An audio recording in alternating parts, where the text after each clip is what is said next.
War Eagle Auburn family, we are back. We are live. The War Rapport. Mercifully, this game has ended. Easily one of the most boring games I've ever sat through. The War Rapport post game Mississippi State versus Auburn. Auburn wins going away in this one. Click like and subscribe on the YouTube channel if you want to stay abreast of everything we got going on. If y'all are still awake, then y'all are some true fans hanging in to the end of this game. The War Report on Twitter and Instagram, and we are TW Report on TikTok. Fellas, we're not going to be before the people very long today. We have a lot of stuff to talk about in the off season. Let's try to keep it today about today's game. Let's get straight into scores, and let's talk about. We're going to do it by group this time, and not just run through it like we did last time, Caesar. So we'll start talking about special teams because there's actually something I think to talk about this one, and talk about our scores for how we feel like special teams did. Who wants to start? Anybody want to volunteer to start this? Well, I'll I start. mean, I'll start. Go I'll ahead, B, start. or oh, whoever. I'll start this off. you got it. Special You got it. teams for me, I'm gonna give them a B plus. I think it was good. I didn't like the decision for the short kicks on those last two after the last two scores. Us being able to get that the field goals that we had kept us in a position where we could do well earlier in the game, at least with keeping the score in our favor. So a couple of field goals early, but that short kick was annoying to me. So I'm just gonna go B plus just because of that. B Will, what you got? I say B minus. We gave up a long kickoff return that led to their only touchdown. So, Yeah. I And mean, that's what I mean that, by that short kick. I don't even know why they kicked it short. They had been kicking it yeah, deep the whole game and just not letting them return. And then the last two kicks, they kicked it short. I was like, I don't even understand that. yeah. Coverage team had a bit of a blip there, led to their points. Not that I minded because I picked us to lose and I wanted us to lose, but so I should be giving them a good grade for that. But I mean, overall, yeah, B minus. B minus. That's not all right. Caesar, what you got? Um, this is bad because I stopped watching this game. It was. It Um, was I don't boring. blame you. yeah, I turned it over to LSU, Florida. So this short kick, because I was going to give them an A, but this short kick, this wasn't a squib kick or It a was it plan. was a squib kick. So we had one that was a squib, and then the second one was just a high kick short to like the 5 yard line or something like that. And if it wasn't for a hold, both of them would have had long returns. But the first The one was a one was squib on the kick, 5. The squib kick was the one that they returned right? and set up. Then scored on the next on that drive. Yeah, Mm, I don't know if I'm a judge special teams for that. That's more of a coaching thing for the squib kick, I I think. don't disagree. You still got to cover it regardless of what's called. So True. yeah, That is very true. I mean, I'll give him a B plus. I'll give him a yeah. B plus for that. But to me, that's a coaching thing too. Yeah, I'm going to talk about the coaching thing in just a minute. All right, we're going to stay right there with you, Caesar. We're going to talk about the defense. How do you feel like the defense performed in this game? I'm going to give them. I'm gonna give them actually an A minus for this game.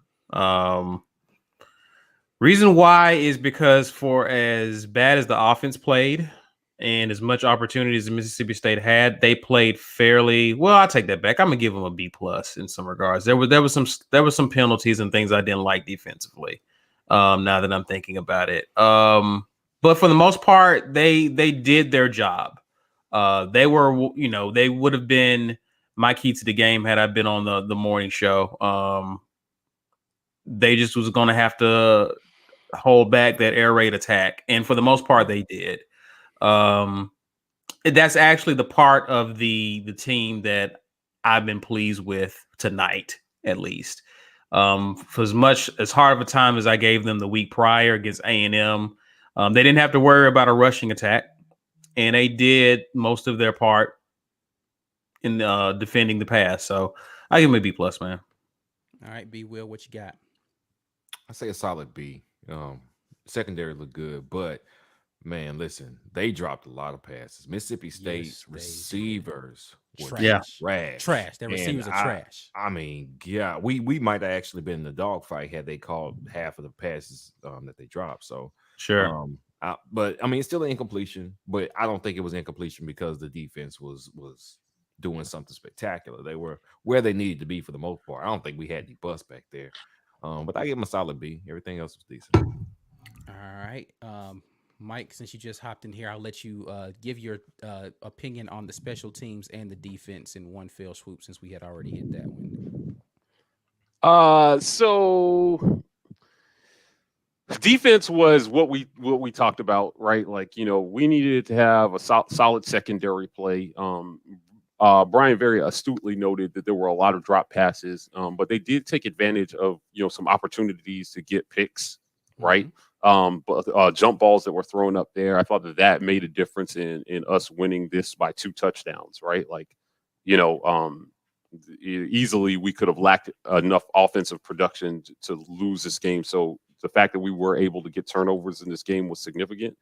There were a few sacks. At the end of the day, defense was a B- for me. This wasn't a very good team, but nothing really stood out as glaringly awful to me. Right? Special teams also B. Like, Carlson went out, made a couple kicks. Right? Stove had a great return on one return. So special teams, same thing. Like, they weren't a reason that we were going to lose or win tonight. It was just, they made themselves uneventful, which sometimes is good. So B for me. Cool. Yeah, for me, defensively, I'm going to go solid B as well. Probably would have been worse had Mississippi State's receivers not been so terrible, or their quarterback not been so bad in his overthrows that he had. But, taking advantage of actually catching the interceptions that were there for you are good. The tackling was fairly solid. They took some bad angles every now and then when they were in pursuit, but yeah, I don't know. I don't think that the defense did anything terrible in this game. They didn't do anything outstanding either. It was really Mississippi State's they're just a very average football team, and I was disappointed in our inability to do better against them. But let's go ahead and talk about the offensive side of the football. And Brian, I'm going to let you start this one out. What are you giving the grade for the offense today that was able to muster so many points against this Mississippi State defense? I'm swaying between D and C. Okay. All right. It's really hard to narrow down how poor our offense performed and who depended on. Like, everybody. I know exactly what depended on when I get to my turn. Don't worry. Everybody who's been a problem at different points for different reasons were all the problem tonight. Play calling was shoddy. Not just choose and run dominantly out the gate. Bo Nix, all the bad habits came back. Seth, the lazy block and the attitude, the quitting on plays was back. The offensive line, they like this boy. Bo was under duress. He made bad decisions when he wasn't under duress. But every part of the offense that kept us being a cohesive, good unit was back tonight. It's got to be the worst top to bottom, except for maybe like 2 drives at the end. I say D. I'm gonna say D. D for the offense. All right, talk to us, Mike. What you got? I am going to be in alignment with Brian on this one. I will 15 for 32 for both. Below 50% passing in this one, right? Terrible. Like not good. Where I will throw him a lifeline is that he was under duress half the night. Especially in the first half.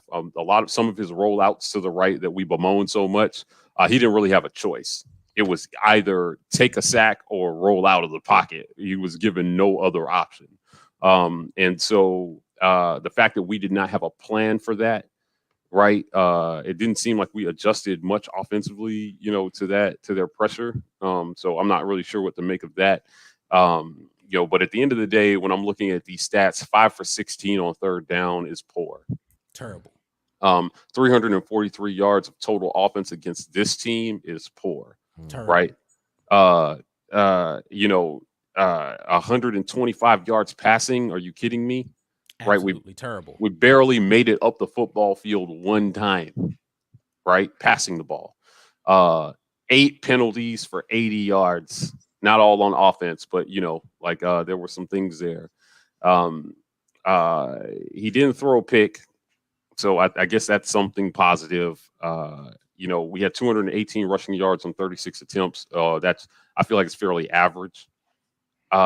So, Really this, good for Tank, but overall rushing, was not good. yeah, it just wasn't. The highlight of this night for me was Seth Williams' touchdown, where he caught the ball on the DB, and then I was actually okay with the attitude because I was just like, they just need a spark, and he let them know about it after. It was a great catch. The throw was okay, right? And the DB was on him, so it was a contested catch. And it was positive to see, that he only had 3 receptions in this game, though. He had 3 receptions in this game for 57 yards and a TD, right? And the fact that we still cannot get the ball to our skill players and put them in a position to make plays was just very disappointing, right? I talked in pregame about wanting to see Schwartz get the ball. It seemed like they tried to get it to him a little bit, but at the end of the day, Schwartz finished with 5 catches for 32 yards, right? Like, I mean, this just was not a good offensive performance. I'm not surprised by it. And the reason that I say this is, we won this game by 2 touchdowns, right? We won this game by 2 touchdowns, and there was absolutely nothing that happened offensively that indicated that we have made any progress at all. No, Mississippi State's just trash. I mean, that's just the bottom line. Right. Like, they're not a very good team, and we won because they were bad, right? Right. We didn't impose our will on this game. Yeah. This offensive performance told us nothing that we didn't already know about this offense, right? For sure. Which is why it's a D for me, because it is the last game of the season, right? And so I don't care if it was the first game of the season; it still would have been a poor game. Right. Yeah, but my grade is a culmination. You get knocked down a peg because you have played a whole season and this is the end product. Right? Like, this against a bad team. I mean, getting Mississippi State as our last game was a gift as well too, because this was not supposed to be our last game. Texas A&M was supposed to be our last game. So you get the gift of a trash team to end your season, right? And barely finish above 500. And this is what we produced. So D for me on offense. It was just all very underwhelming. It was, it was like ordering a steak medium and then they bring it out well done. It's like, come on, man. It's not even close. I don't even know if I wouldn't have even ordered off of this menu. All right, Caesar, what you got for your defense? Your grades? Yeah, I'd rather starve. How about that? Right. I'll take water. Warm water at that. Yeah, I agree, guys. I mean, there's not much left to say. I think between Brian and Mike, y'all pretty much touched everything. The bright spot of this offense was seeing Tank run for 192 yards. He looked healthier than he has in a while, and that was comforting to see. Yeah. But other than that, man, we came out unprepared. We looked lost. We looked like we had what was the plan, really. I mean, I actually did see what the plan was here. I just didn't like the plan, and that's why my coaching grade is going to reflect that. But go ahead. Okay. Like, yeah, whatever. They sucked. They were staring down the barrel of an F for much of this game. For sure. Oh my goodness. The defense was going to hand last week's F to the offense this week. It looked like for much of this game. They improved as the game went on to a D just by merit of scoring touchdowns. And what ticked me off is that they threw a slant route for a 2-point conversion. Right. Oh my! I was so going to bring up, how is that the only time where you saw that play executed was a 2-point conversion? I just don't okay. Again, my coaching grade will reflect it. Go ahead. So F your plan. Like I don't like, this is stupid. Mike has said it all. This is the 10th game of the season, and this is how we look on offense against a 2-6 team. I'm telling you, it makes it so much worse. It's self-explanatory. So there's no reason to not agree with what has already been said. D for me. Yeah, I'm gonna have to go with a D as well. Woo! D train, baby. Listen, I mean, you said exactly what I was gonna say. They were staring down an F up until those last 2 scoring drives. Right. And again, where my angst is going to be put is going to be on coaching for this with Light, because I do see what they intended to do as a plan of attack. I just don't agree with the way they decided to attack this defense. Like, I just don't. Like, there's nothing about, and there are some things actually on the defensive game plan that I'm going to talk about that I did not like that I saw out there. So we'll get into that in just a minute. Matter of fact, let me just go ahead since I Go got the ahead. floor. Since you Let's cooking, talk. You got it. Let's Go talk ahead. get in your bag. Let's talk about coaching here for a second. Okay. It seemed evident that early on the plan was quick screens to the outside, right? And I talked about this pregame and at halftime, that is not what Bo Nix's strength. If you want to get him in rhythm early with easy throws, those are not the throws that you need to give him. It needs to be the 2-point conversion play, which was a quick slant or a quick out route, because he throws those in much more rhythm when he doesn't have to do anything but drop back, one hitch, let it rip.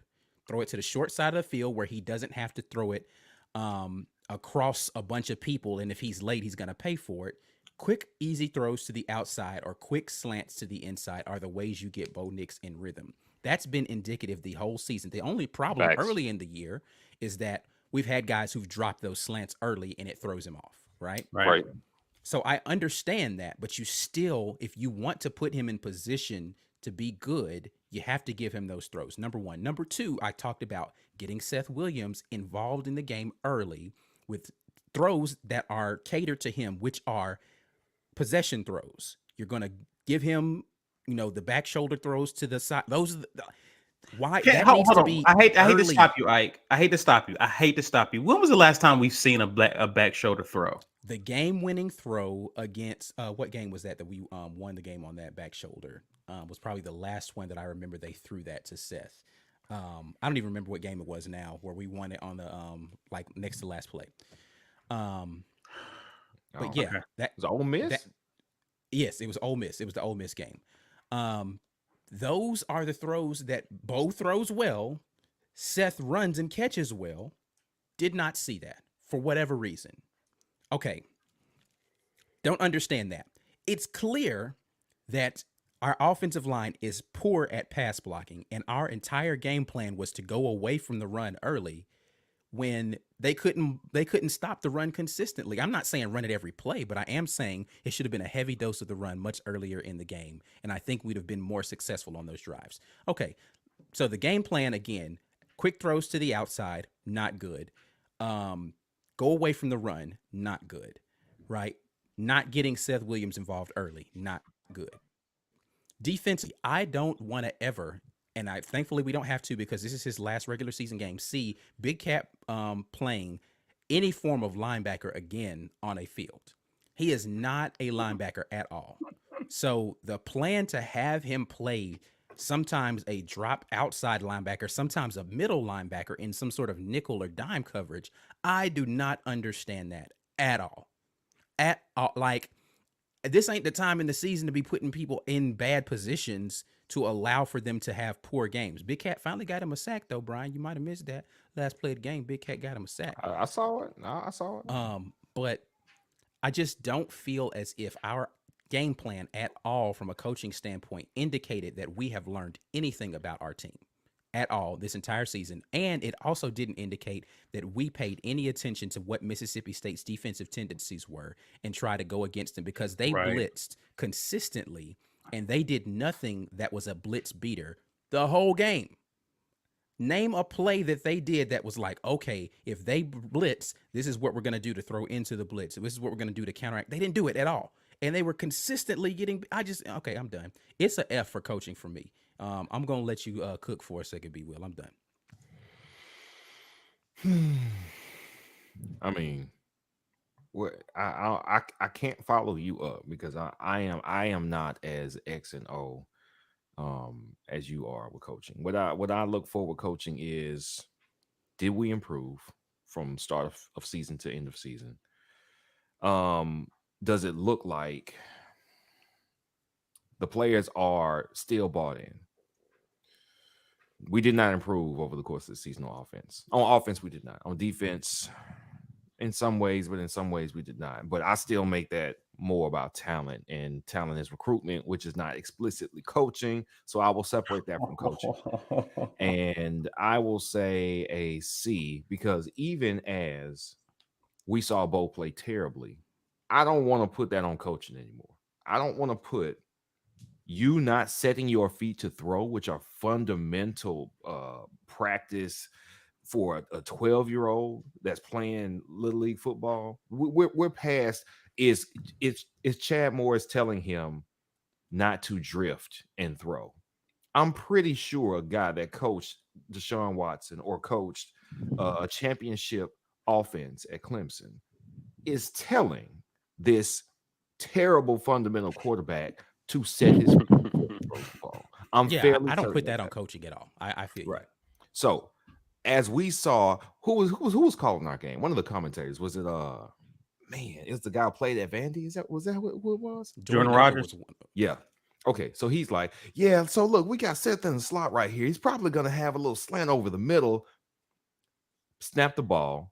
That He was play wide actually open. Oh occurred. my God, I was so He's mad at that wide play. open, and our quarterback throws down the field to a contested wide receiver instead of throwing to Seth, who was open short and available. He would have gotten the first had down. plenty of room to turn it up and get the first time. He would have Plenty gotten of the room. first down. What we have is a quarterback who cannot see the field once the ball is snapped in live time. He cannot see the field accurately, and he can't do it nearly enough to be a starting quarterback. I will give the coaches a D- because they are choosing to leave that dude on the field. That's their fault. Him being in the game is on the coaches. Them not having a better quarterback is also on the coaches, but that's recruitment. You can't change that once the season started. That's done. This guy's here. That's your guy. You either fix him or you sit him down. If we were going to look as bad as we looked on offense, we could have had Grant Lloyd. We could have had whoever was our backup last year. Could have had JJ Pegues in there running Wildcat the whole game to get that kind of productivity on offense from the You passing game. definitely going to get an F from me if you do that. But continue. But And listen, you got an F with Bo in the game from me. Bo, so I want to give Bo credit for the touchdown. Fair enough. Because that was a beautiful run. It was a beautiful play for him. However, It was the wrong read, though. That was it was the wrong read. What we have is Christian McCaffrey at quarterback. That's what we have. Except he's playing quarterback, and that's the problem. That's All an right? insult to Christian McCaffrey, but go off. Right. But go off, I guess. Have you seen Christian McCaffrey play quarterback? Yeah, I'm just saying, like, he's much more athletic than Bo. I mean, he's like fast. He is, but what I'm saying is his strength from what we have seen this season is running the ball. We would have had no worse quarterback play than if we had played triple option, baby. Than if we had played a true freshman quarterback who was probably a scramble first quarterback. It would not have been any different. The fact that they stuck with this guy the whole season and had him looking terrible and had us looking terrible is on them. I only don't give them a F because there wasn't anybody better on the roster. And I do believe that there's not anybody better than Bo, but I don't think there's necessarily anybody worse either. So D- on coaching. All right. Talk to me, Michael. So I'm going with a strong F. F and a half. Listen, we belabor the points a lot. So I'm just going to parrot some talking points that we've had all season. This is what we have at the end of the season. So they get an F for game plan. Brian made some very astute points about, we're past. Are they telling him to do the right things? Right. Mm-hmm. I mean, the quarterbacks that this offensive coordinator has coached tells me that his track record is above average. Right. But you get an F because this is still what we have at the end of the season. Right. He's still not doing the right things. So either he isn't coachable, you can't coach, or you can't evaluate, and we got the wrong guy in there. Either way, I put that on the coaching. And so when these players don't pan out, again, institutions and coaching staffs don't take nearly as much blame as they should for why these players don't pan out. We usually jump to bashing the players, and we've been hard on Bo, right? But the truth is, Bo is a victim of a system that has failed to produce a solid quarterback that has come in as a freshman. That is a fact. That is not debatable. That's not my opinion. That's just true, right? We have not had one successful freshman QB homegrown in our system since Gus has been at Auburn, right? We've had two that have been fairly successful. Nick Marshall was super successful for one in Gus's first year, but he was a JUCO. You know, he was not even a natural quarterback, and he learned how to play quarterback at community college after he left Georgia as a DB, right? You know, Jarrett Stidham came in, and he was setting freshman records at Baylor, sat out a year, and came to Auburn, and he arguably took a step back in his second year at Auburn, right? So we just have not seen a lot of success from this coaching staff in terms of developing players, and I think that's what we saw on the field tonight, right? You have talent. I don't believe that we're not a talented team. I just believe that the coaching doesn't know what to do with the talent, you know, in a number of different facets. They're either mismanaging, misevaluating, like, you know, they're missing everything. It's just one big miss, right, on coaching. It's game plan, it's preparation, it's, you know, it's you know, the psychological factor, right? They just aren't managing this team, man. Like, it's just not good at this point. And, you know, we've said it before, it'll become a theme of the offseason, cut the check, right? But have a plan, because you cannot let go of what we have without a solid plan for what we're moving through. I've just seen enough. We've seen 8 years of this, right? And, you know, listen, man, in the SEC, 8 years is enough time to know what you got, right? So just like we have this game was a culmination of 9 games of mediocrity. And I tried to tell you guys, like, listen, I don't expect to see anything different tonight than what we've seen all season, right? So there's nothing they were going to be able to show me tonight that was going to change my mind about what we saw the first 9 games. I feel that way about this coaching staff this year after all these previous years, right? These previous years have been a build to this, and now this is what we have. And expecting the light switch to turn on for them at this point just seems like an exercise in absolute and total futility, right? Like, I think Gus is a good guy. I really do. But, you know, there are some puzzling decisions. The mismanagement is systemic and widespread. Cody Burns as wide receiver coach is not a good idea. Fans see it. My mom sees it. Your grandfather sees it. Your ancestors see it. Everybody sees it. But yet this is what we have, because we're looking at the fruits that this tree is bearing, and it's not good. The manifestation of him being our wide receiver coach over all these years is that we have steadily regressed at that position, where players either just they reach their peak on their own, and that's as good as they get, but there is not consistent production from that, right? And why I say it's systemic is because it's tied to the mismanagement at quarterback. So even if you got guys, you can't get them the ball because you have a system that doesn't prioritize getting the ball to all your playmakers. Yeah, no, I don't disagree. I mean, again, we got plenty of time to like talk about the whole program, but right. So F, right. So F, because this is the culmination of all that, right? I saw it all on the field tonight, right? Like, I'm looking at this game, and so that we're clear about what we watched, this was boring as hell.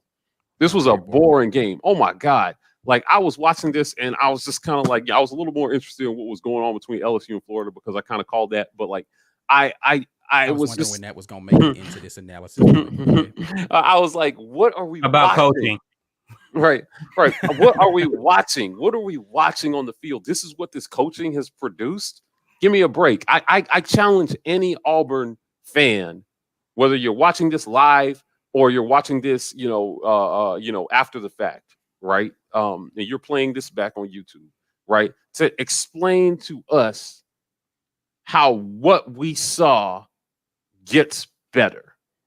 How does the light switch turn on for these coaches? I don't get it. I thought this was one of the worst teams in the SEC, and we had a very poor showing. F all the way around. You know, like we got to do better than this. We have to do better than this. Yeah, hopefully so. All right, go for it. I mean, what else you want me to say? I mean, Mike said it for like 10 minutes. Whatever you want to say, brother. War Eagle. That's all I want to say. I said he was playing Sudoku. Okay. I really thought about picking up a book. Like I honestly couldn't like. I couldn't tell what was like. I stopped watching at some points. I mean, it was a very boring game to watch. There was it was such a poorly played game for both teams. It was embarrassing that our team was one of the teams out there on the field producing this. Facts. Just because I don't fully understand how a team like Mississippi State could be so bad, and this game was in question halfway through the fourth quarter. They were so bad. Like there was literally nothing Mississippi State was doing that looked good on either side of the football, and we were just equally terrible. I was going to give them a D. The coaching? The coaching. Okay. And I know a lot of our grades, we're grading the coaching staff solely on offense, right? No, mine was definitely not. Well, most of the criticism has been on the offense. I'm balancing it out to a D, but then we decide we want to squib kick that again. Special teams, and then that's how. But like, that's even though I literally the only thing that kept them in this game was a decision by the coaches to say we're going to kick it short here. Why? I would just anybody explain to me. I didn't see what happened, but I'm looking at my phone. That's a fact. So I see we go up, and that's when I start watching Florida and LSU, right? That's for sure. I start watching LSU Florida, and then I pull up my phone and I see it's 16-10. I'm like, what happened? Still don't care. I still keep watching the LSU Florida game. And then I come on and I hear you guys say we kicked a short. Well, my thing is why don't we boom it in the end of the end zone and make them drive the length of the field? Because obviously they couldn't do it all game. Right. So yeah, it's just it's and I agree about Tennyson being the new star. But yeah, I just think D-. I just think D-. But I think the defensive coaching as some of the mistakes that they've made balances this score out. But I just think to you guys' point, we brought in Chad Morris, hoping that he at the very least could improve Bo's play on the field. We wasn't sure about if he could run the offense the way he wants to, right? We pretty much, we wasn't sure if Gus was going to have some influence with that, right? I was going for, when we get to the end of the season, will we see an improved Bo Nix, right? Because our offense, much of what our offense is productivity is dependent upon good quarterback play, right? Bo Nix tonight looked like Bo Nix, the freshman. Yeah, super frustrating. Like we just talked about whether or he not looks like, and I tried to give him a little bit of credit, and now I have to say, nah, he didn't. Yes, there's no progression. He looks like the same kid that was a freshman last year. That's what I was saying. I said it just a week ago. I think he's gotten worse because they played it safe with him last year. Now what's worse is they took the chains off a little bit, and he actually looked as bad as they thought he did. So they kept him on the chains year one, but this year they just left him run loose and look bad. Can I ask a question for you guys? Yeah. I know we're bringing in a 4-star quarterback out of high school. Mm-hmm. How come they can't just go grab a JUCO quarterback? They probably I'm sure they'll try. But listen, who would come here? What's your pull for coming here? What's the appeal? So for there's coming Chad here? there's a Morris. couple of things. Chad Morris. Chad Morris is going to be the appeal. There's a couple of things. You ask a question, Mike, about it. What is the thing to look forward to in the future? There's a couple of things. One of the things we have to be able to hope for, because you won't even actually ever hear me say this phrase that I'm about to utter right now. I'm going to give Gus Malzahn credit for staying out of the way for the most part on the offensive side of the football for the majority of this season. He's let Chad Morris call the plays. Now, I don't know whether or not he's come up with helping game plan, but he is definitely letting Chad call the plays. Yeah. But He hasn't interrupted Chad I like think we've seen. Chad Morris is being handicapped by not having players that can run the system he wants to run. Bo is not the quarterback to run Chad Morris's system because he refuses to correct the things that are necessary to be good in this type of offense. He's Our not learning. offensive line is not the offensive line necessary to run this Chad Morris offense because it was built off of an RPO style, which is, and then they did a lot of it's just not the kind of offensive line that can run the kind of system that Chad Morris wants to do. And then lastly, the position coaches that we have, namely, and I hate to keep dumping on Cody because I feel like he's such a good guy and he's a good recruit. He's not the guy that's going to coach the receivers to be the type of receivers we need for Chad Morris's style of offense. So back to my original thought, which is the saving grace we have for this team next year is that somehow Chad Morris has a come to Jesus meeting with Gus and says, listen, we need guys that I can coach to run the kind of stuff I want. And if we can do that, I promise you we can have a turnaround in this offense. But Bo is not that guy. He refuses to correct. He just won't do it. He will not stop doing the same stuff over and over again that gets him in trouble. He refuses to do it. And I don't know why he can't get it through his mind that he does not have to be the hero on every play. And he has opportunities to just, you know what? It's okay to get hit as you're throwing the football. That's a part of football. Like, you don't have to only get hit when you're running past the line of scrimmage. He's more afraid of getting sacked than he is throwing a pick. That's a true statement. He is more afraid of getting sacked than he is because he does not want to sit in there and wait for something to open up. And the opportunities would be there if he would just have a little more patience sometimes. Which again, I understand the offensive line. Sure, I get it. The offensive line, does their thing and it makes him get jittery, right? But like at some point in time, you have to realize it is what it is. And as you're on the sidelines and you're going back and you're looking at the plays, and one time Chad Morris is over there on the sidelines talking to him. I don't even think Bo was paying attention. He looked like he was drifting off. I'm just like, he wasn't riling up the team. He wasn't. He doesn't want to be coached, man. He thinks just that he has got it, and he doesn't. He just there's no evidence on the field that you have it, dude. There's evidence that you. That's confidence that comes from knowing that you're not going to get pulled as well. Yeah. Right. I just don't understand it, bro. Yeah, like I said, we've seen enough of this dog and pony show. At this point, yeah, it's not good. The end product is not like, even if we had lost this game, I would have been okay seeing things that I felt like we could build on. I'm not even sure I saw that offensively tonight. Right? Yeah. You can't. Yeah. Right. All several. Agreed. But you know what? That has been a trademark of this offense over the last few years. Is that we get down in the red zone left? Since Nick Marshall left, that's been what we've done. Red zone offense has been terrible for years. It's been if bad. I see another freaking quarterback dive called off of it, that read option quarterback dive is just, I don't want to see Bo get that call ever again. It's a terrible call. Bo is not the quarterback to run that. And it's so obvious sometimes that they're going to go to that after running tank a couple times. It's just, man, whatever. Wait, I need to correct something real quick. I said he was Christian McCaffrey. That was the first white running back that came to my head. What I meant was he's Rex Burkhead. Okay. Okay. There you go.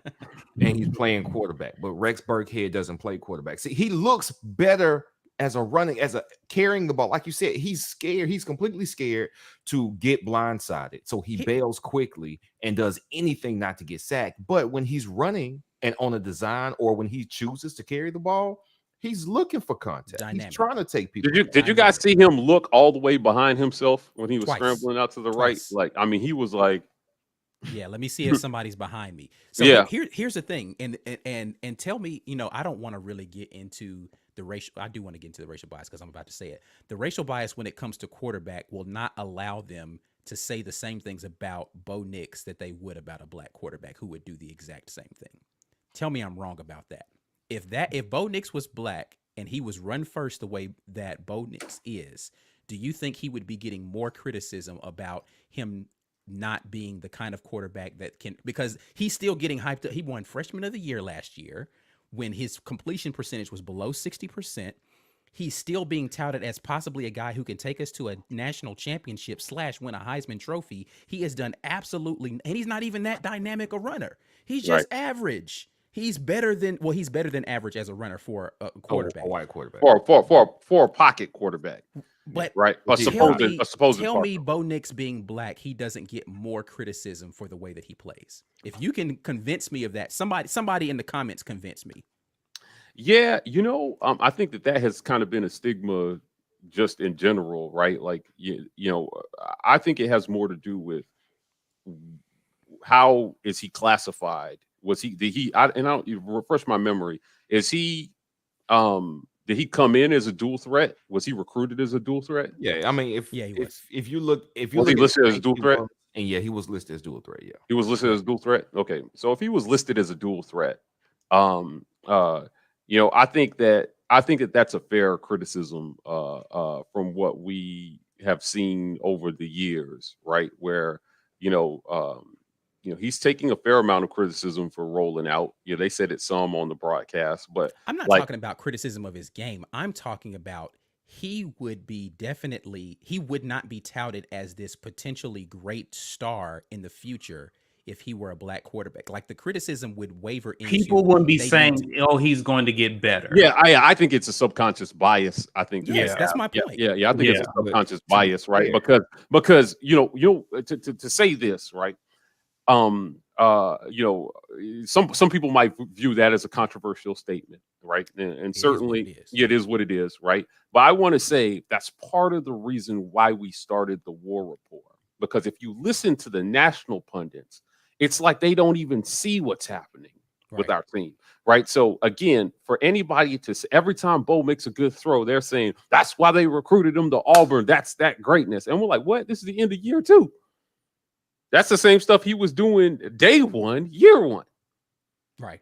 But he's literally done nothing to improve. Like, again, go back and watch it because I was trying to give him the benefit of the doubt when Mike and I were talking earlier last week. He's done nothing to improve. Yeah, and for those of you who didn't see the video, again, this is why you click like and subscribe, right? But like, if you go back, we did a short 3.5. It's an easy watch. Is Bo Nix getting better or worse?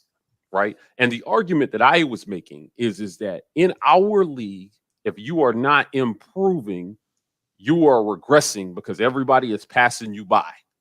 Right. Like, listen, it felt like I was more invested in LSU Florida tonight. And I can tell you that Max Johnson looked like he's going to be a solid backup to Miles Brennan. Right. He played a game tonight.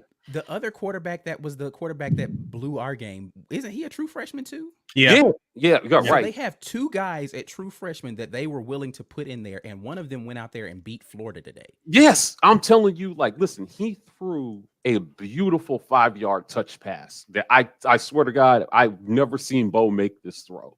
Right, it was on their first touchdown of the night, and he just floated it to the back. And I was just like, why can't we have a quarterback that can do that? Right, and this is what I'm saying about why complacency essentially is regression, because those guys are coming out of these other programs that are consistently better than us, right? And then we're gonna play them next year, and LSU is gonna have 2 quarterbacks that can beat us, and we don't even have one that can go out there and not end the half on some bungled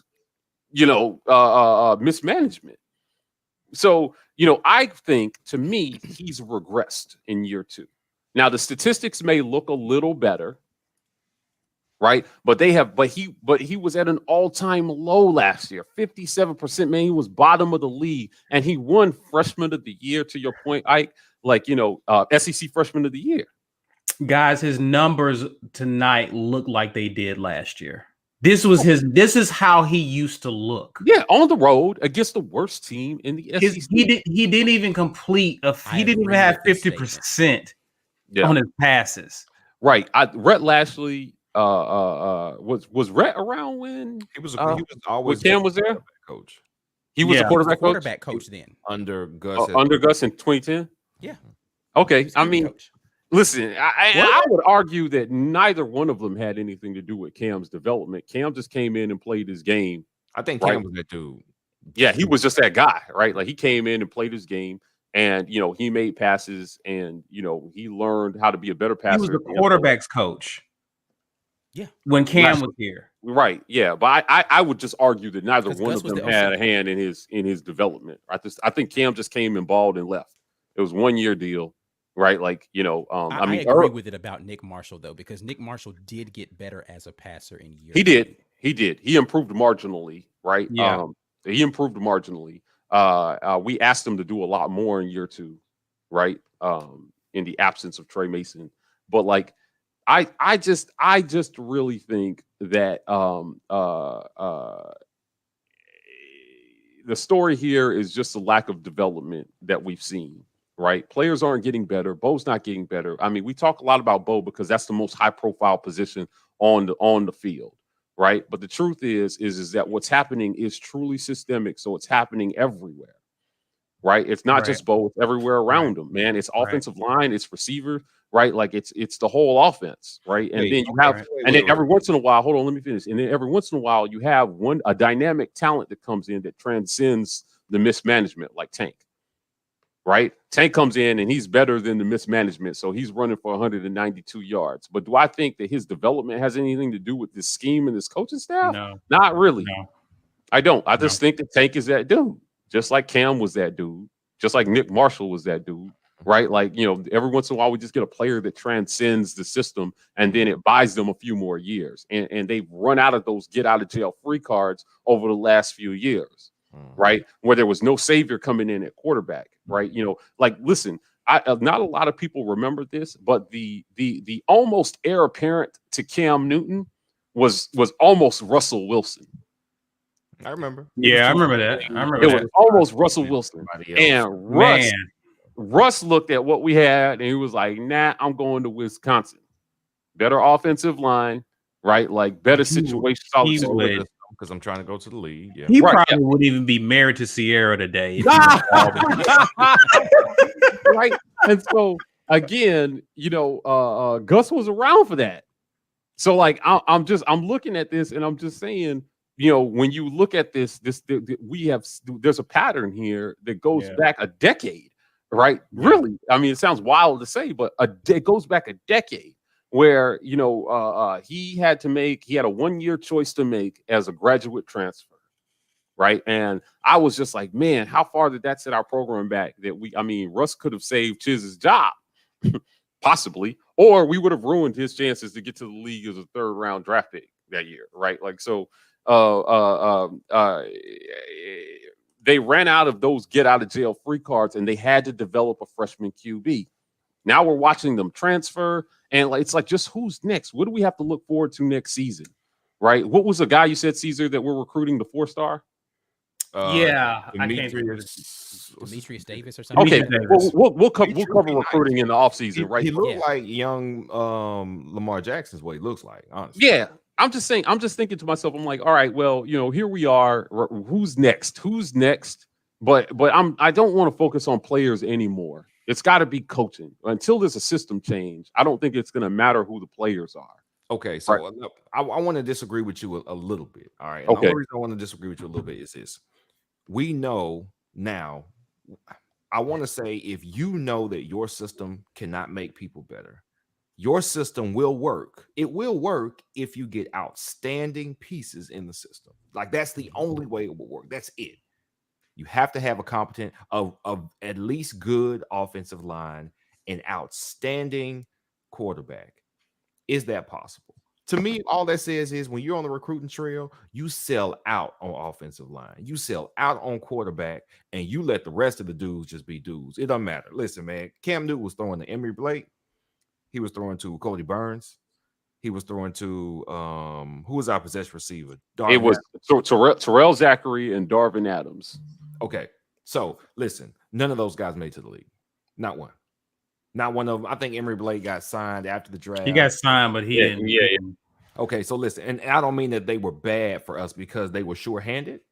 They ran the routes they were supposed to run. They were more dependable than the guys we have. The guys we have higher ceilings, but that's something you don't need outstanding wide receivers to have a good offense. You need for this offense, it can work if your quarterback is dynamic, if he has the juice. Nick Marshall had the juice, man. He had that thing. He didn't have the arm that Jeremy Johnson had. He didn't have the pretty pass that Stidham had, but he had the juice. He had eyes in the back of his freaking head. I remember that. We could have had them. We could have had him too. Amazing. Let me give you guys a stat, right? Can we all agree that our passing game is a mess? I don't think anybody can disagree. I mean, I don't know. No one's going to fight you. On this show. All right. So that I had to set up my next statement. Sure. Stove, Williams, and Schwartz are all top 10 in Auburn history in receptions. Top 10. We throw the ball a lot more. Than we did like 10, 15. And we're a mess. Yeah. Right? That's how ineffective our passing game, what a mess it is, right? These guys are Auburn record holders for receptions, right? And this thing is a mess. And Seth Williams is arguably the only one that's star. Right? Like, I mean, when you're setting records, right, you would think that the state of the passing game would be much better than what it is. It's just a sign of the times. I don't think that. I'm just like we are in football right now. Yeah, I just think for them to be getting as many receptions as they are, we should be doing a lot better. We're not. I mean, it's just a very ineffective system that they have, right? And we have an ineffective quarterback, man. We have an ineffective. It's the system. He's a product of the system. No. He is not a product of the system. Don't do that. We've seen the system look better than Bo Nix. Have we? Right. But those quarterbacks weren't products of this system. No quarterback is a product of this system. The quarterback, they are. We got quarterbacks that are products of this system. No, I don't agree with that. You don't agree with that? Is what it is, and you don't agree with that. Get the right piece. I think we get mediocre or bad quarterbacks. That's what I think we get. We get mediocre or bad quarterbacks who don't fit the system to be in the system, and that's stupid. And that's on the coach. I can't go with you there. I can't get with you. I can't go with you there, B. I'm sorry, bro. Yeah. We have ruined quarterbacks, bro. If we had ruined, I don't think college quarterbacks get ruined because if they transfer, somebody is usually on the other end to say, "Okay, JT Daniels left USC, right?" Because they benched him because he got hurt, and then he decided to transfer. He could have come back. They started him to start the season. He went to Georgia. How did Georgia get a guy who USC didn't want anymore? He is now making Georgia's offense look good. And their offense had struggled since last year. They got a competent quarterback to come in and be that guy. Does it mean that he was bad, or does that mean that USC didn't know what to do with him? I don't know what USC does. I can't answer that question for you. B. What I mean is, I know what this coaching staff Justin does. Fields. Okay, so was Georgia's system bad, or did they just make a bad decision with personnel? Justin Fields is at Ohio State looking. That was a crowded quarterback. That was a very crowded room. All those guys were talented. I don't think they made a bad decision. Yeah, that was a crowded quarterback room. Did he look great at Georgia? They didn't really give him a shot. He didn't look like anything. Like he barely got on the field. Yeah. My point being, if you got the guy and you make the right choice with the guy for your system, you're going to win. We can't get the guy number one, so we're behind the 8 ball already. Okay, agree. And if we get a guy who might be the guy, we don't put him in the game. Do you think if Malik Willis, who's done well at Liberty, he admitted that he didn't work as hard as he should have to secure the starting job once the quarterback room had cleared out a little bit, and he would have been the heir apparent. He said that after he's gotten some success, and Hugh Freeze said, yeah, he came here really ready to work because he was motivated by not getting the starting job out of camp in Auburn. If you had him getting the preferential treatment that Bo Nix, I think we all agree Bo Nix got, what did that look like? If you said, listen, you're our guy, we're going to make this system run like you are the key to the system, and we're not going to look back. Now you go. Gus Malzahn or whoever made that decision said, no, Bo Nix is going to be the guy. He was riding on Bo Nix talking about this Heisman stuff last year. This was a premeditated decision that has endured very, very bad. I would agree with that statement. I'm not arguing against that. Okay, Yeah. what I'm saying is he chooses the wrong guy. And if there's a guy on our team that can actually be better, he's not getting a shot. I don't think we ruin players. I don't think we get good players, and the player we need to be the guy, which is the only way the system works, he cannot get them because of the result. Well, right. I don't think those statements are mutually exclusive, though. I think. Well, here's the thing. You actually disproved your point when you brought up Malik Willis. Look what he's doing at Liberty. But he's doing it at a place. He said himself, he was like, no, I just thought I was going to get the job because I was the most senior person there. And that's not what you do to get a job anywhere. They weren't going to hand him the job. And I understand that. And I think he understands that now, but that's a little too late to make that point. But they did invest. Liberty didn't have really a choice. He was the best option. I do remember that. Yeah, that's I do remember that at all. He's going to win. That was after we beat Bama. Premeditated. That was after we beat Bama last year. He said he's going to win a championship before he leaves here, which is a bold statement for a coach who has never won a championship as head coach here. Right? Like a national championship, SEC championship would. Well, it's like you said, Mike. He bet his future on Bo. His entire future.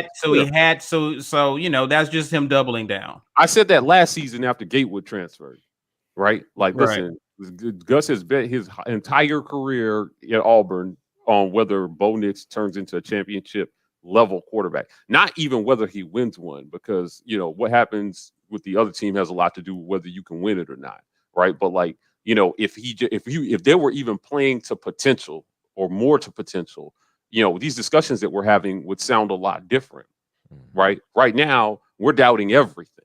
We're doubting the system, the player development, you know, the recruiting, you know, the coaching, the play calling. Name a part of this program that is not in question at this point, right? Like, it's not like we're, you know, previous years we could be like, well, you know, they got to figure out some things on offense, but at least we're solid on defense, right? DB, running back, cornerbacks. We have good kickers. Yeah, which will be our next segment, right? I think our next short form content video will be a DB evaluation, right? You know, we have produced some solid NFL. We've been producing NFL talent at DB the last few years, right? And they're starting on NFL teams and playing, they're getting their names called every Sunday, right? We just need to start doing that in other areas. How can it be that? But we have a coach who has an NFL track record coaching DBs. We can't play fast. We cannot play fast. Right. Oh my goodness. Like, could you imagine trying to play fast with Bo? The mascot, that's true. Right. So this we used to win mascot championships. We ain't even doing that no more. Yeah, he didn't kill obvious way. Evaluate talent, the right player, and the coach for your system as a head coach is valuable. I agree. I think we're starting to win people. Oh, he's definitely a product of his dad. His dad let him run wild, obviously. Because it won. He got away with it. His dad let him run wild. Yeah. They're trying to break a bunch of habits to make Bo. That's really what it is. They're trying to break a ton of bad habits that Bo has leaned on probably since he first took snaps as a quarterback in Pee Wee. And they can't. Nobody sat him down in high school and said, "Hey, this is going to work at this level, but the further up you get, you're going to have to clean this up. So let's go in and work on these mechanics." Right. Because he was winning. And they just refused to correct it because let me tell you how bad what we saw tonight was. For those of you who don't know, after every win, Gus and I think it's Christy is his wife's name, Christy Mhm. Milton, right? They go to the Waffle House, right, and they have a celebratory meal. They should deny them service tonight, based on what we saw. They should not get a table at the Waffle House, right Now there's you know that the Waffle House don't refuse nobody service, even if they should. listen, they should deny him a table based on what we saw, right? Like, the ineptness of this coaching staff is, I mean, I'm wondering like how many years, you know what? We came off a 3-9 season, right? But we knew that the cupboards weren't bare when Gus took over in 2013 because he was able to take that team plus Nick Marshall to a national championship. So there was talent there. And No, I'm now I don't agree with that. I'm now starting to question like whether we're leaving like if a new coach takes over, how much is he truly going to have to work with? Plenty. Yeah. He'll have Right. plenty because he won't. Hopefully, he doesn't give us an offense that forces square pegs in the round holes. That's what we're doing. Right. Right. Yeah. I mean, it's got to be more adaptable. Gus has been trying to prove that his system is adaptable to whatever kind of quarterback he has. It is not. And it is not. Right. Like it's not. You need, there was a comment earlier about Nick Marshall was the perfect QB for our system It was. when he's playing DB before. And I will say this: Nick Marshall was an elite athlete playing quarterback. Right. Oh, Kevin Sumlin, he just got fired. Listen, I had this thought. I wanted to run it by B because I wanted to know he's terrible. He's one of the few times a black man deserves what he gets. On professional level. Yeah. I'm not talking about any comments that come his way. They got beat 70-7, right? By Eric. They got beat 70-7 by ASU. He earned every bit of slander he gets. This man was at Texas A&M. Christian Kirk left 5-star. Oh man, Manziel flamed out. He had a Heisman winning QB in Kyler Murray. Did Jack with him, left. He can't. That's a fact. Now talk about ruining a quarterback. He had Kyler Murray. He had Kyler Murray. Yeah, that's right. He did have Kyler Murray. Wait. You know what the telltale is though? Because they leave and get better. Where do our quarterbacks go? Kyle Frazier. What happened? That was Gus. Wasn't that a Gus recruit out of high school? Kyle Frazier. He ruined. He went to a like man. He didn't even go to a. He didn't go to listen, I don't put Kyle Frazier's lack of development on Gus. Kyle Frazier was a deer in headlights every time he stepped on the field. Like, and you recruited him. him. His eyes. But don't you listen, man? You recruited him, right? Yeah, again, that's recruiting, but that's not ruining. Like, he was not prepared to be an SEC. Like, he needed to be at a D2 school. Kyle Frazier was. He needed a something else as an introduction to the speed of college football before he stepped into the SEC. He needed to play somewhere else first because he was not ready at all. Like, yeah, in hindsight, I'm not sure if that's true. In hindsight, I think looking back on it, with their track record, they produced a lot of deers in headlights. He was away. That's usually the end result because Jeremy Johnson and Kyle Frazier looked eerily similar. Yeah, I mean, and these kids were hard. And Jeremy Johnson had some offers coming out. Mr. Football Alabama, Mr. Football Alabama.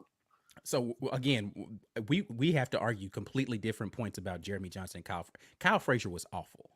There was nothing redeemable. He shouldn't have been playing.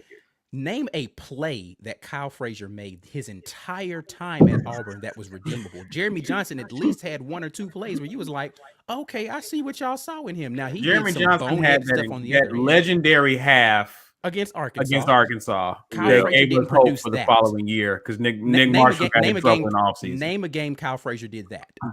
Anyone. Any game. I don't remember any plays he had. Name a I don't play think so Kyle Frazier. Remember, I'll give y'all one. Remember, we opened up against Utah State and we had to recover an onside kick to beat Utah State. I remember. You remember that game?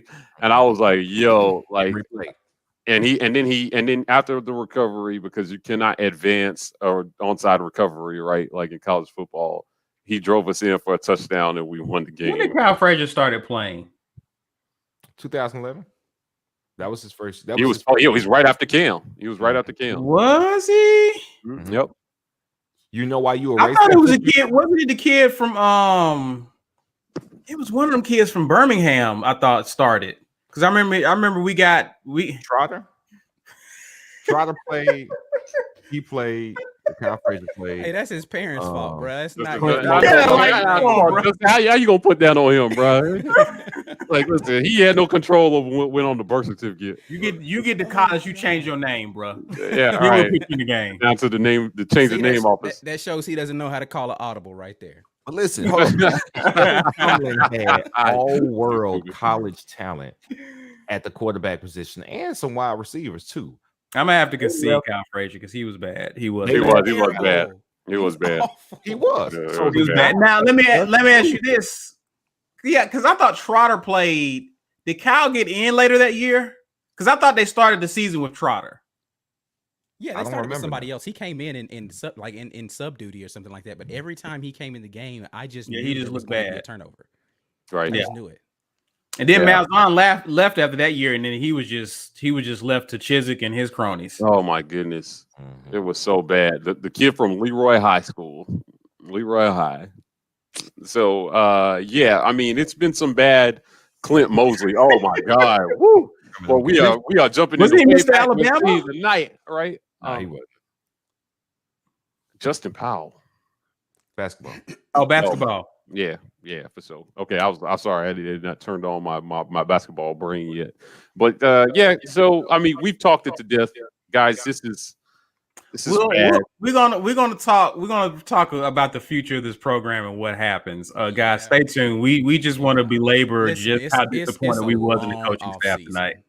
It's a long off season. We got a lot to talk about. And this we're here offseason. for you guys to bits. Yeah. Just come on and just vent it out, right? Like this was you know, in the This was a aftermath little of something like cathartic this. for me. I ain't gonna lie. I feel better after having this session. Therapy. Yeah, right. Yeah. Yeah, I don't because we won a game that was meaningless and we stuck with this fool. For another Right. year. Like so You know what's Listen, crazy? I just You know don't what's know crazy? that we would have fired him even if we had lost this game. We would have. I So, think that would have been it. I want to point this out. It back in the day, you know how it seems like when your team wins, it's just a blip on the screen. The highlight lasts like 30 seconds. But when Auburn loses, they talk about it over and over and over again. And so They looped it was a tradition for me, right? Like after an Auburn loss, I would not watch ESPN for like 3 days. I couldn't do it because it was all I would see was highlights of us losing over and over again, right? And so this provides me a different kind of therapy after I no longer I can vent it out and I can actually watch ESPN after we lose because we get to come on here with our fellow Auburn fans and just kind of vent out what the national sports media won't talk about, right, with this team. If I hear one more commentator say that Bo Nix this is why they recruited him, he's so great and all this stuff, my head is going to explode. They're actually slowing down on that, Mike. Yeah, I appreciate Jordan. They're Rodgers actually really starting to being slow like, down on that. almost Like as this every season other went play. on, they're will starting to put point out things he's doing. Yeah, that they should.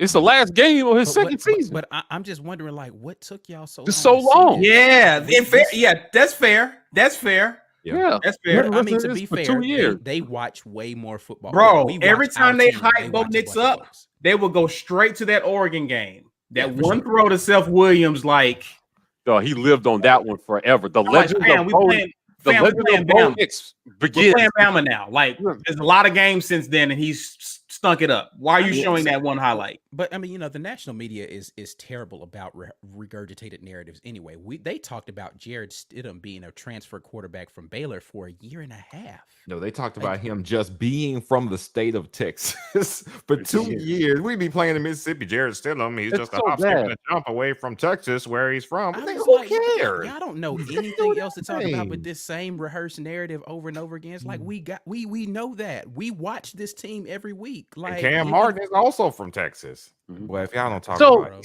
so I do want to make a point, right, about program trajectory based on this game, right? This game doesn't tell us anything. Hey, about man, this trajectory, don't bro. tell Right. No. Well, no. Program Well, trajectory. and just making a comparison, right? Like Spell trajectory. I told you guys, I said, listen, there's nothing we're going to learn from this game that we didn't already know. But if you look at what happened with Florida and LSU tonight, right? Because we talked about that, you know, last Wednesday, right, or this past Wednesday about, you know, hey, listen, they're fresh off a national title, but how long do you think they're going to put up with ineptitude from Orgeron.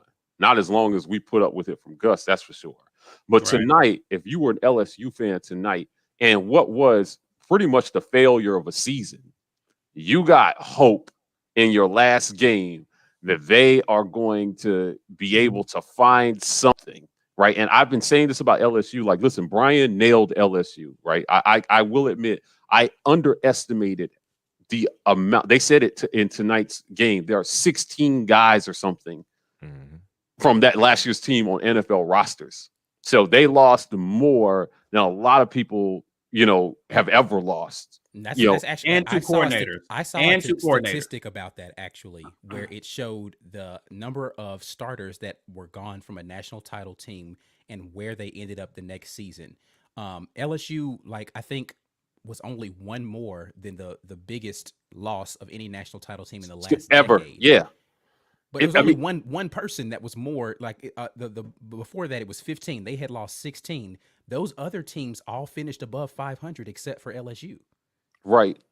So, like, in their last game tonight, though, when you look at They what also they did, lost both coordinators too. right? Yeah, I mean, they lost some. You gotta pieces. No, I agree. I think it's more indicative of the fact that they didn't have consistency in the coaching Continuity in the staff program than it and is whatnot, about yeah. the players. For me, I think it's going to be more about that, and that's why it comes back to your Ed Orgeron point of, like, he has got to do something to turn this ship around, because it's going to be written that it was all about the coordinators on your staff and had nothing. But they got hope tonight, right? Because my point about them, Yeah, they did. they're still supremely talented. That's why I thought that this game would be competitive. Now, I didn't call the win. I paused for a second and qualified that if Miles Brennan were playing, I would be really tempted to call LSU to win this game. And then Max Johnson came out and gave a Miles Brennan type performance, and they won. This was right. the LSU I thought I was going to see when they came to Auburn. Right. And so, like, I just this is where I'm. So again, in contrasting our programs, right, for a team that lost arguably way more than we did, and the most key position. I mean, you lost probably the most prolific quarterback to ever play the position in college, based on statistically, right? To do what they did in their last game, I would feel fairly good going into next season that they with their their top 3 receivers all opted out this year, right? Jamar Chase, Terrence Marshall, and the other dude, right? They all opted out, right? And so with figuring out some things, now you're going to have 2 quarterbacks going into next season, right? And all these receivers coming back, right? And Ike said Florida would score 60 in this game. They mustered 34. Now, I know that's not like a great defensive performance, but the way that they had been playing, I thought it was just indicative. Like, listen, these guys have the talent, and they just played to their talent level tonight, and it gave them a fighting chance to win. And the coaches didn't get in the way. I think Florida played down. I don't think I was waiting to jump in. Florida really played more poorly than LSU played. Well, Crass did some things that were not uncharacteristic. Two picks and a fumble. Right. But they still had to take advantage of that. They still had to score on those turnovers, and they still had to go out and do some things, right? And so, the way that you guys were talking about the game, I was the only one that thought that this one would be competitive, right? I just thought, I was like, listen, man, they still got talent. I know they look down, but they still have talent. And if I were LSU, if I were a Bayou Tigers fan, going into next season, I'd be like, you know what? This wasn't a great year, asterisk because of COVID, but at least I have something to look forward to going into next year. I wouldn't even be surprised if they came out ranked in the bottom half of the top 25 next year. And where you're going is, where you're asking is, what do we have to look forward to? And again, contrasting the state of the programs, right? I'm telling you that if we get a top 25 ranking at the next year, it's a complete farce. Because nothing that we did at the end of this season should. I didn't think that. I was surprised we were ranked as highly as we were going into this season, based on how we finished out last year. I just thought that was just a little bit generous, and it proved to be generous. Some assumptions get made. Really, is what happens about players improving with experience. That doesn't apply to offensive players here. And that assumption is what carried us into a preseason ranking. But as people got to see, don't do that here. Gus is not an offensive genius. We are Well, and you can't discount the bump he got from hiring Chad Morris too. right. Yeah. And that's what I mean. He was Gus was the coordinator last year, and he gave it up to Chad Morris. Chad Morris comes in respected. People was looking at Bo's potential ceiling. I think that's what factored into it as well. Now I don't know what they do on and the the offensive Alabama side of win. the The ball. Alabama win really gave people more hope than they should have That had, too. honestly. But the last year. Minnesota loss should have brought us way back down to way earth, back down. right? It should have.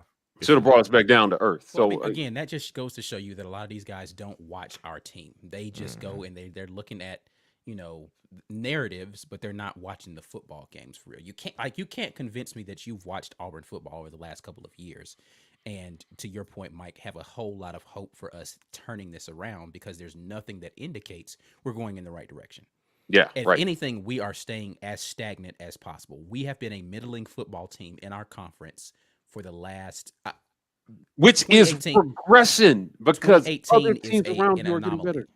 compared to the other 8 years under Gus Malzahn, because the first year he caught lightning in a bottle, Mm-hmm. and Kerryon Johnson became otherworldly 2 years ago. Mm-hmm. You Right. remove those 2 seasons, which again, I know you can't just fully remove that from anybody's Fair enough. resume, but still, if you look at the other 6 seasons under Gus Malzahn, it is a legacy of mediocrity at best, a whole legacy of being just okay. Guys, listen. It's been a solid year. We went 6-4. Okay. That's what the You post-game guys press you conference guys probably need sounds like right now. You guys need to appreciate this solid year we got. Okay. Oh, The my future is God. bright. The future is bright. We got Bama and Georgia at home next year. It's gonna be a good year, B. It's gonna be a good year. It's gonna be another solid season. Yeah, I just there's a lot to talk about in the off season. We're ranked Yeah, 42. we're and recruiting. definitely going There's to a- be talking about National Signing Day is next Wednesday, and we will be right back here to talk about all of that stuff and talk future of the program on Wednesday. So you all make sure you keep it locked right here with the War Report. If you aren't already, make sure you click like and subscribe to that YouTube channel. Hit the notification bell even to know when we're going to be going live Wednesday, even though we do it at the same time as 8 o'clock. But anyway, War Report, Twitter and Instagram, the TW Report on TikTok. Make sure you are right here with us. Listen, we have so much to talk about this offseason. It's going to be an eventful one. And if you are ready to get on this train of talking about more Auburn football, even after Auburn football is over with, we got you. Might even sneak in a little basketball. But anyway, until the next time, as always,